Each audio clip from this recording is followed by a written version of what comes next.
Hello दोस्तों, आपका स्वागत है हमारे चैनल बिजनेस खोजी में। दोस्तों, अगर आप किराने का होलसेल बिजनेस स्टार्ट करना चाह रहे हैं, रिटेल नहीं होलसेल बिजनेस, तो आपको ये वीडियो देखना बहुत ही ज़्यादा ज़रूरी है, क्योंकि इस वीडियो में हम बात करेंगे कि आपको किन किन जगह इन्वेस्ट करना पड़ता है, कहाँ कहाँ से आप माल ला सकते हैं सस्ता, और किस किस माल पे कितना कितना प्रॉफिट मार्जिन रहता है। तो इस वीडियो में अपन पूरी बात करेंगे, तो इस वीडियो को पूरा एंड तक देखते रहिए। तो चलिए दोस्तों, आज की वीडियो शुरू करते हैं।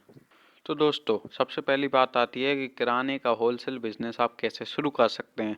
तो ये दो टाइप का होता है। पहला होता है अनाज, जिसमें आता है गेहूँ, चावल, दाल और आदि चीज़ें। और दूसरा होता है एफएमसीजी प्रोडक्ट, जिसमें आता है क्रीम, शैम्पू, पापड़, बिस्कुट, मैगी, ऐसी चीज़ें। तो इन दोनों प्रोडक्ट का अलग अलग रहता है कि आपको कौन सा बिजनेस करना है, या आपको शायद दोनों बिजनेस करना है। अब हम पहले बात कर सकते हैं आपको ये चीज़ें कहाँ से सस्ती खरीद सकते हैं। तो पहले बात करते हैं एफएमसीजी प्रोडक्ट्स की, जिसमें आपको डीलर या डिस्ट्रीब्यूटरशिप लेने पड़ती है। अगर आप ये ले लेते हैं तो इसमें बहुत ही ज़्यादा फ़ायदा रहता है, क्योंकि इसमें देख सकते हैं आप कौन सा सामान आता है, जिसकी आपको फ़ोटो दिख रही होगी, जे सामान इसमें आता है। और इसका जो प्रोफाइल रहता है, इसमें लिए आपको पहली प्रोफाइल अपनी सबमिट करनी पड़ती है, जिसमें अगर आप उनके डीलरशिप लेना चाहते हैं, जिसमें आती है एसेट, इंफ्रास्ट्रक्चर, इन्वेस्टमेंट, ये सब आप जितना दे सकते हैं। और आपके पास एक व्हीकल होनी चाहिए, जिस सब देख के आपको वो डीलर सब देते हैं। और इनमें कौन कौन से प्रोडक्ट आते हैं, जैसे कि पार्ले, आईटीसी, ब्रिटानिया, कोलगेट। अगर आप चाहते हैं, आपको अलग अलग वीडियो चाहिए इन हर चीज़ पे कि आप किन चीज़ों की अलग अलग एजेंसी ले सकते हैं, जैसे कि पार्ले, आईटीसी, ब्रिटानिया, कोलगेट की, तो इसकी वीडियो मैं आगे बना दूंगा। अब आते हैं दूसरी बात कि आप अनाज कहाँ से ले सकते हैं होलसेल में। ये तो बात हो गई अपनी एफएमसीजी प्रोडक्ट्स की। तो अनाज की अगर बात करें तो अनाज आप डायरेक्ट किसान से भी ले सकते हैं, लेकिन किसान से लेने का एक जो डीमेरिट होता है, नुकसान होता है, कि आपको 100% पेमेंट पहले करने पड़ेगा, जब भी वो आपका माल लोड करेगा और जब भी आपको देगा। या दूसरा ऑप्शन आता है ब्रोकर या एजेंट के द्वारा, जिसमें आपको पहले 50% पेमेंट करने पड़ता है, और जब आपके पास माल आ जाता है उसके बाद आपको 50% पेमेंट करने पड़ता है। तो ऐसे आप कर सकते हैं, लेकिन इसमें भी एक डीमेरिट रहता है कि इसमें आपको थोड़ा पैसा जो रहता है वो ब्रोकर या एजेंट को भी देने पड़ता है, जो अपना कुछ परसेंट कमीशन काटते हैं। लेकिन आपको थोड़ी बहुत इसमें आसानी हो जाती है, क्योंकि आपके बैठे बैठे आपके पास सामान आ जाता है।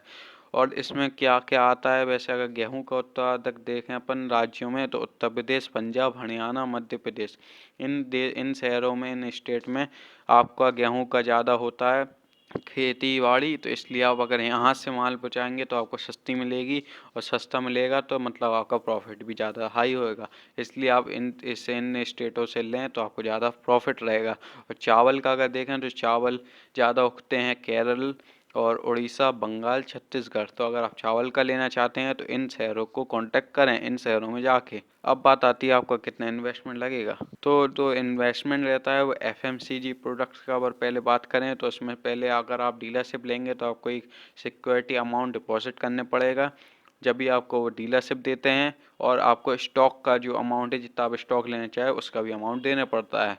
तो अगर आप और इनका लिए आपके लिए एक इंफ्रास्ट्रक्चर, गोडाउन, व्हीकल, ये सब भी आपके पास होना चाहिए, जिससे वो आप सामान आएगा, आप रखेंगे और उन्हें डिस्ट्रीब्यूट करेंगे, जिसमें आपके 5 से 7 लाख रुपए तक लग सकते हैं। और एफएमसीजी प्रोडक्ट्स की मैं बात कर रहा था। अब बात करें अनाज वाले प्रोडक्ट्स की, जैसे कि अनाज, चावल, गेहूँ, इन सब की, तो इसमें आपको थोड़ा कम इन्वेस्टमेंट रहता है, 2 से 5 लाख रुपए का, और जी आप शुरू कर सकते हैं।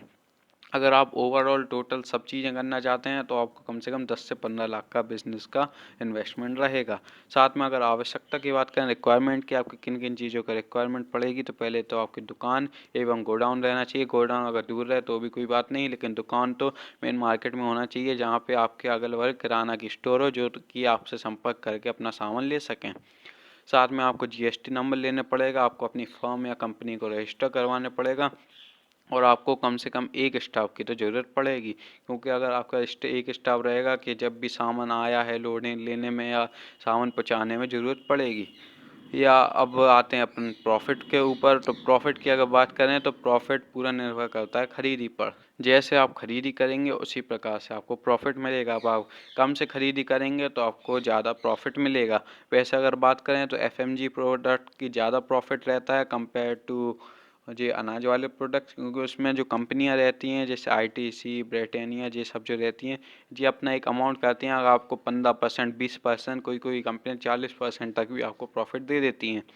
और अनाज का तो ऐसा रहता है, आप अगर कम दाम में लेके आए तो आपके ऊपर है, जितने से आप कम दाम में लेके आ रहे हैं और जितने में आप बेच रहे हैं, जितना रेट चल रहा है। अगर उस समय ऐसा चलता है ऊपर नीचे हो गया तो आपको सस्ता भी बेचने पड़ सकता है। वरना अगर ओवरऑल अगर बात करें सबकी समानता की, तो 10 से 40% का जो बिजनेस रहता है, मतलब 10 से 40% का आपका प्रॉफिट हो सकता है।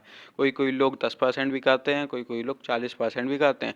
ये डिपेंड करता है सीजन पे, कैसा सीजन चल रहा है और आप कौन सी कंपनी से माल लेके आ रहे हैं, कैसे दे रहे हैं। तो इस प्रकार आपका ये होगा पूरा बिजनेस। अगर आपको ये वीडियो पसंद आए तो वीडियो को लाइक करना, चैनल को सब्सक्राइब करना, ताकि हम लोग ऐसे ही लाते रहते हैं। Okay, thank you.